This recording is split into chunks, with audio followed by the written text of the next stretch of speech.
प्रिय छात्र छात्राओं, आज हम अपने बीए पार्ट सेकंड के फर्स्ट पेपर मध्यकालीन भारत के अंतर्गत तुगलक वंश की बात करेंगे।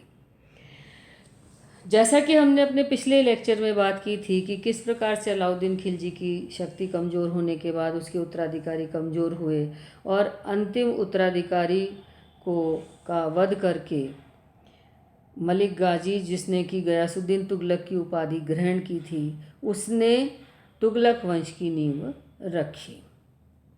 तुगलक वंश का शासन 1320 से 1413 के बीच में रहा और तुगलक वंश के प्रमुख जो शासक रहे वह थे गयासुद्दीन तुगलक, मोहम्मद तुगलक और फिरोज शाह तुगलक। हालांकि मोहम्मद खान, गयासुद्दीन तुगलक शाह, अबू बकर, नसीरुद्दीन महमूद, हुमायूं नसीरुद्दीन महमूद सेकंड भी रहे, लेकिन मुख्यतः हम तुगलक वंश के अंतर्गत 3 शासकों को ही महत्वपूर्ण मानते हैं। वो है गयासुद्दीन तुगलक, मोहम्मद तुगलक और फिरोज शाह तुगलक। गयासुद्दीन तुगलक को हम महत्वपूर्ण इसलिए मानते हैं क्योंकि गयासुद्दीन तुगलक ने ही तुगलक वंश की स्थापना की थी। इसने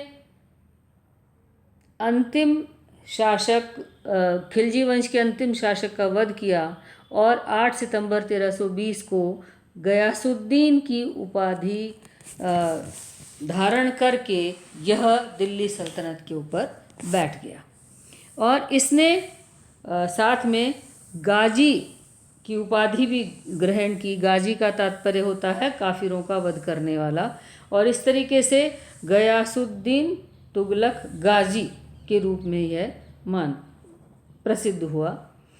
इसके समय की महत्वपूर्ण उपलब्धियां यह रही कि इसने 23 बार हुए मंगोलों के आक्रमणों को विफल किया। गयासुद्दीन तुगलक ने कुछ आर्थिक सुधार किए, जिसके अंतर्गत आर्थिक नीति में संयम व नरमी के मध्य संतुलन स्थापित करने का प्रयास किया गया, क्योंकि अलाउद्दीन खिलजी ने बहुत ही सख्त आर्थिक नीति अपनाई थी, जिसकी वजह से अर्थव्यवस्था डामाडोल हो गई थी। इसलिए बहुत अधिक नरमी भी नहीं तो बहुत अधिक सख्ती भी नहीं उसके द्वारा की गई। उसने लगान के रूप में उपज का 1/10 या 1/12 हिस्सा ही लेने का आदेश जारी किया। उससे पहले 1/2 तक उपज का भाग लिया जाता था। गयासुद्दीन ने मध्यवर्ती जमींदारों, विशेष रूप से मुकद्दम व खूतों को उनके पुराने अधिकार लौटा दिए, जिससे उसे आसानी हुई और इन जमींदारों को वही स्थिति प्राप्त हुई जो कि गुलाम वंश में बलबन के समय में थी। इसी प्रकार से अमीरों के असंतोष को दूर करने के लिए गयासुद्दीन ने अमीरों को भी उनकी भूमि पुनः लौटा दी। इसके अतिरिक्त कृषि व्यवस्था में सुधार करते हुए उसके द्वारा सिंचाई के लिए कुएं व नहरों का निर्माण कराया गया, और शायद सल्तनत काल में नहरों का निर्माण करवाने वाला पहला शासक गयासुद्दीन तुगलक ही था। डाक व्यवस्था को सुदृढ़ करने वाला गयासुद्दीन पहला शासक माना जाता है। अलाउद्दीन खिलजी की कठोर नीति के विरुद्ध उसने जो उदार नीति अपनाई, उसी उदारता की नीति अपनाई, जिसे रस्म म्यान या मध्यपंथी नीति भी कहा जाता है। अलाउद्दीन खिलजी की द्वारा चलाई गई सैनिकों के हुलिये रखने की व घोड़ों को दागने की प्रथा को गयासुद्दीन ने भी बहुत ही प्रभावकारी तरीके से लागू रखा, क्योंकि यह अत्यंत आवश्यक था सेना में अनुशासन व नियम बनाए रखने के लिए। गयासुद्दीन के द्वारा वारंगल व तेलंगाना पर विजय प्राप्त की गई, तिरुहित और मंगोलों को भी जीता। उसके द्वारा तुगलकाबाद, दिल्ली के निकट तुगलकाबाद नामक दुर्ग की नींव रखी गई, और जब गयासुद्दीन तुगलक बंगाल अभियान से लौट रहा था तो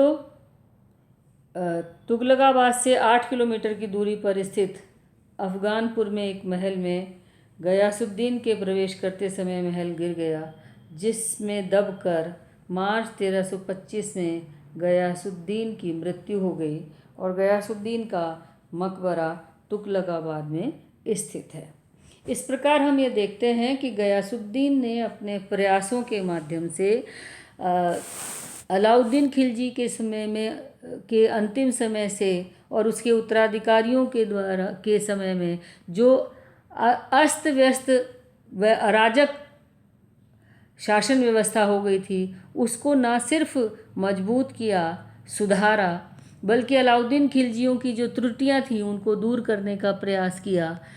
उसके समय में जो विद्रोह हो रहे थे तो उन विद्रोहों का दमन न करने के बजाय उसने उन विद्रोहों के उत्पन्न होने के कारणों को दूर करने का प्रयास किया। उसने उस समय के असंतोष को दूर करने का प्रयास किया, जिसके परिणाम स्वरूप जमींदारों और अमीरों की स्थिति को सुधारने का कार्य उसके द्वारा किया गया। और इसी प्रकार से आर्थिक नीति को मध्यम मार्गी बनाते हुए किसानों, व्यापारियों आदि को भी लाभ देने का प्रयास उसके द्वारा किया गया। इसके बाद मोहम्मद बिन तुगलक गद्दी पर बैठा, जिसको कि हम अपने अगले लेक्चर के अंतर्गत देखेंगे।